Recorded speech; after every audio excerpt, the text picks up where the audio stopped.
എന്തിനിത്ര പറഞ്ഞു വിശേഷിച്ചും ചിന്തിച്ചിടുവാനാവോളമെല്ലാരും കർമ്മത്തിൻ്റെ വലിപ്പവും ഓരോരോ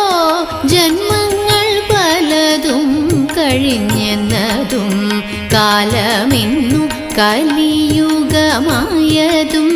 ഭാരതഖണ്ഡത്തിൻ്റെ വലിപ്പവും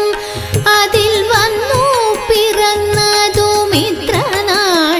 പഴുതേ തന്നെ പോയ പ്രകാരവും ആയുസ്സിൻ്റെ പ്രമാണമില്ലാത്തതും ആരോഗ്യത്തോടിരിക്കുന്ന അവസ്ഥയും ഇന്നു നാമസങ്കീർത്തനം കൊണ്ടുടൻ വന്നു കൂടും പുരുഷാർത്ഥമെന്നതും ഇനിയും